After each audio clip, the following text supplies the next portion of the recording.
Olá, amigos, amantes e apaixonados por orquídeas, sejam todos bem-vindos ao canal Orquidicas. Eu sou a Vanessa Merlin.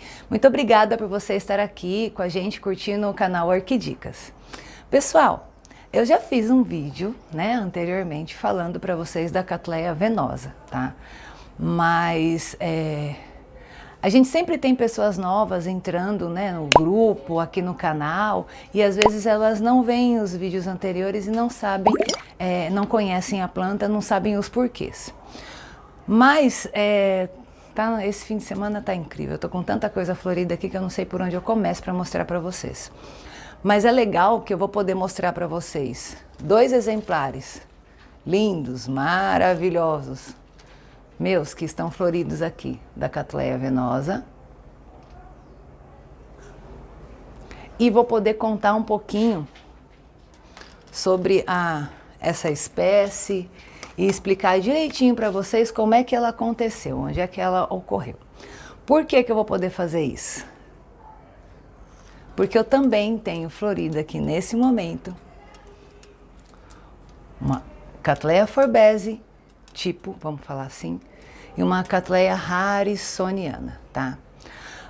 O que acontece? A Cattleya forbese, vamos falar dela primeiro, é uma orquídea, nativa aqui do nosso país. Ela é encontrada no Rio de Janeiro, em Minas Gerais, no Paraná, em Santa Catarina, e muito encontrada aqui no nosso estado de São Paulo, tá?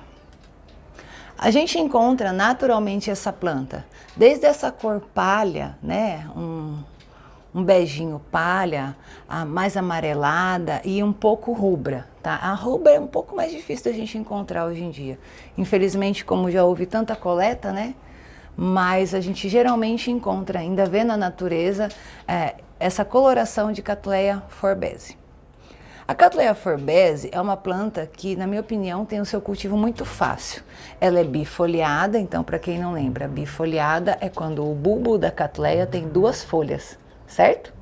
Diferente de uma Cattleya labiata que tem apenas uma folha no seu pseudobulbo, ok?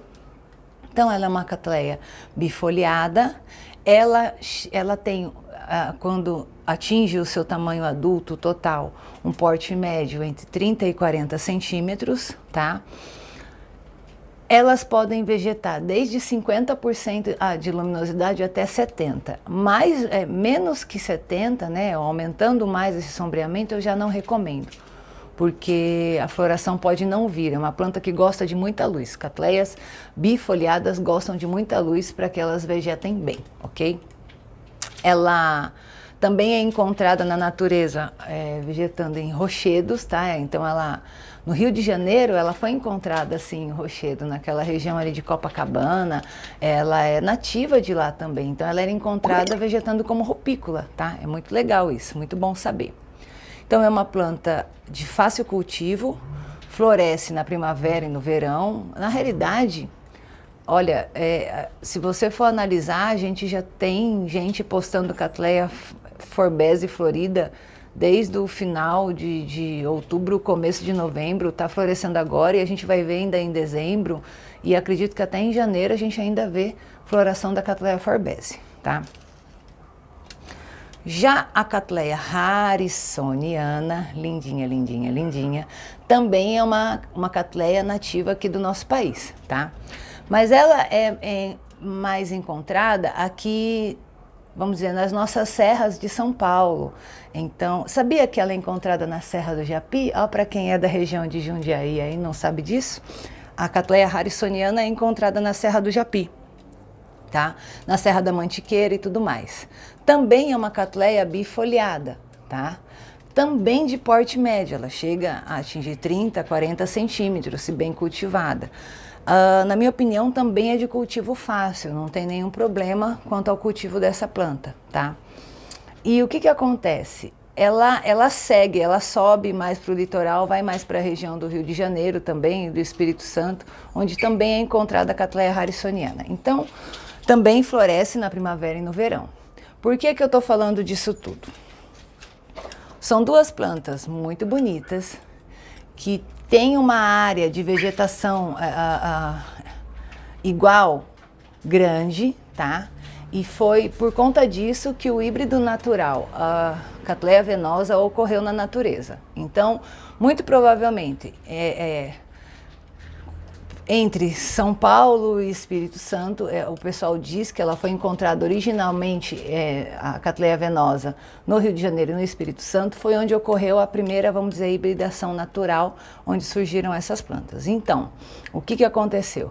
A abelhinha veio na Cattleya harrisoniana, lindinha, cor de rosinha, maravilhosa, pegou a polínia dela e foi e depositou na Cattleya forbese, tá? Por que eu estou falando isso? A genética da Cattleya forbese é muito forte, é muito mais forte do que a genética da Cattleya harrisoniana. Então, geralmente, quando a gente faz híbridos com a Cattleya forbese, eles ficam muito com a carinha da Cattleya forbese, tá? Então, por isso que muita gente às vezes se confunde, fala, mas por que não é forbese, por que é harrisoniana? Então, olha que incrível, em algum momento na natureza, quer dizer, quando essas plantas estavam vegetando lá, graças, Bruce, tem uma criança nova aqui, vem pra cá.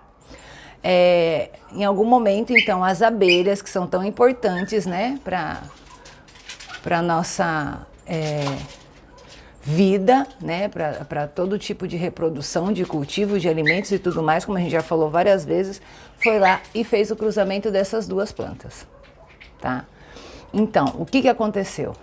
A Cattleya forbese, que tem a genética mais forte, manteve a forma, ok? Para gerar a Cattleya harrisoniana, mas trouxe a Cattleya venosa, perdão, mas trouxe a cor da Cattleya harrisoniana, linda, maravilhosa, para que o híbrido Cattleya venosa, híbrido natural Cattleya venosa, fosse gerado. Não é legal isso? Então, olha que interessante. Eu tenho aqui para mostrar para vocês as duas espécies nativas que foram responsáveis pela disseminação genética, que as abelhas foram lá e trocaram as políneas, então se cruzaram essas duas plantas, Cattleya forbese tipo, vamos chamar assim, Cattleya harrisoniana tipo, juntou essas duas plantas e foi gerado o híbrido lindo Cattleya venosa. Essas plantas minhas, todas elas aqui, elas são todas do colibri, tá? Quem fez a reprodução desse híbrido foi o colibri. Aí você vai me falar o seguinte, mas se foi o colibri que fez, então não é híbrido natural, é híbrido artificial. É um híbrido natural. A Cattleya venosa foi descoberta na natureza e é classificada como um híbrido natural entre a Cattleya forbese e a Cattleya harrisoniana. O que o colibri fez foi reproduzir este híbrido natural, certo? Lembra que eu falei para vocês? Quando a gente vai escrever um nome de uma planta espécie, então a gente, se eu fosse escrever o nome da Cattleya forbese, nós escrevemos Cattleya com letra maiúscula, forbese com letra minúscula, porque isso diz que nós temos uma planta espécie. A mesma coisa, se formos escrever Cattleya harrisoniana, Cattleya com letra maiúscula e harrisoniana com letra minúscula. Quando nós vamos escrever o nome de um híbrido natural, nós temos que colocar a palavra Cattleya com letra maiúscula, um xizinho minúsculo logo em seguida, separado da palavra Cattleya, e em seguida a palavra venosa com letra minúscula. Esse xizinho quer dizer que nós estamos escrevendo o nome de um híbrido natural, ok? Ai, Vanessa, então a gente poderia ter um híbrido natural de... deixa eu ver aqui, pegar uma coisa bem maluca. De Cattleya persivaliana, que não é brasileira, com Cattleya forbese? Não, porque as plantas, para que os híbridos naturais aconteçam, elas têm que viver na mesma região. Então, mesmo que a abelhinha tirasse uma polínia de uma Cattleya persivaliana, né, lá longe na América Central, vamos dizer assim, ela não teria como chegar até aqui para polinizar uma forbese. Então, pode existir, com certeza deve existir um híbrido entre persivaliana e forbese? Sim, provavelmente ele foi feito pelo homem, então não, é um híbrido artificial, ok? Por que eu também quis trazer essas plantas aqui? Todos esses meus exemplares são todos do colibri. Todo mundo sabe que o colibri é excelência em reprodução e cultivo de orquídeas. E aí eu quero aproveitar para mostrar para vocês uma outra planta, né, que o colibri também reproduziu. Deixa eu pegar essa daqui para vocês conseguirem identificar bem a diferença de cores. Então a Cattleya venosa ficou bem rosinha. E o colibri ainda conseguiu fazer a Cattleya forbese larissa. Olha como ela é amarelinha, gente. As duas, uma do lado da outra. Coisa linda, né? Forbese larissa, que ela ficou amarelinha. E o colibri também fez um outro híbrido. Muita gente deve ter em casa a Cattleya pedra da Gávea, que é um híbrido pintalgado, parecido com uma durigan. Tá? Eu tenho a pedra da Gávea aqui, ela não está florida, eu não sei onde ela está. Não está florida nesse momento. Mas o que o colibri fez? Ele pegou a Cattleya pedra da Gávea, que é pintalgado, e cruzou com uma Cattleya forbese. Olha que coisa linda que virou, gente. Entende quando eu falo, mesmo a Cattleya pedra da Gávea sendo mais arredondada, quando a Márcia, né, o pessoal do colibri, fez o cruzamento com a forbese, olha como a forbese pega bastante o formato dela, e se você não tem esse conhecimento, você vai olhar e falar, é uma Cattleya forbese. Esse daqui é um outro exemplar de pedra da Gávea com forbese também, quer ver? Isso mesmo. Então, variação de sementeira, né, quando a gente fala. Na mesma sementeira você pode ter plantas de cores totalmente diferentes, tá vendo? Aqui nós temos a coloração das pétalas e sépalas diferentes, os dois labelos totalmente diferentes e uma abelhinha cachorra querendo comer aqui minha florzinha. Olha ela aqui, ó, estão vendo? Tá? Mas é o mesmo cruzamento, Cattleya pedra da Gávea com Cattleya forbese. Eu gosto muito de forbese, tá? Acho uma planta muito interessante. Agora vamos falar de cultivo. Tá um calor. Eu tô correndo para fazer esse vídeo agora porque aqui tá assim hoje. Chove, cai um temporal, um vendaval. Daqui a pouco para, vem o sol de novo. Daqui a pouco para, vem outro vendaval, outro temporal. Então tô aproveitando que nesse momento não tá chovendo para não ter barulho. Vamos falar agora do cultivo da Cattleya forbese, harrisoniana, pedra da Gávea com forbese e Cattleya venosa. Para mim, todas elas se enquadram no mesmo tipo de cultivo, ok? São plantas que você tem que pensar bem, olha, tá vendo? Aqui a gente fala de 30 a 40 centímetros, olha o tamanho dessa planta. Em compensação, essa mais novinha, olha o tamaniquito que ela já floresceu, uma graça, né? Mas ela vai ficar do tamanho dessas daqui, tá? Então são Cattleyas, na minha opinião, de fácil cultivo. Eu recomendo o cultivo delas entre 50% e 60% de luz, é o que elas vegetam aqui, tá? Lá no primeiro andar, a galera do primeiro andar, as Cattleyas bifolhadas estão todas no primeiro andar. De facílimo cultivo, também recomendo que ela seja cultivada em cachepô, elas gostam. As raízes saem para o lado de fora.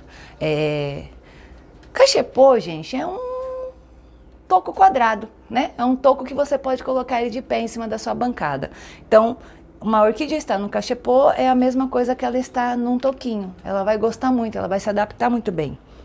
Eu uso sempre o mix de pinos com carvão e brita, tá? Não uso nenhum tipo de esfagno, nada que mantenha muita umidade. Cattleyas não gostam de ficar com as suas raízes molhadas, tá? Nunca se esqueçam disso. Elas preferem ser molhadas e que elas sequem todos os dias, perdão, mas nunca de ficar molhada. Então, por exemplo, nessa época, é muito legal que você possa molhar suas plantas todos os dias. Elas vão vegetar muito bem, vão crescer lindas, tá? Então, isso é muito legal, desde que ela molhe e seque. Ai, mas Vanessa, aqui na minha casa, a minha Cattleya demora 3 dias para secar, então é só depois de 3 dias que você vai regar, né? Muita gente faz essa pergunta. Ai, quantas vezes por semana eu tenho que molhar a minha orquídea? Quantas vezes por semana ela secar, ok? A planta secou, tá na hora de regar.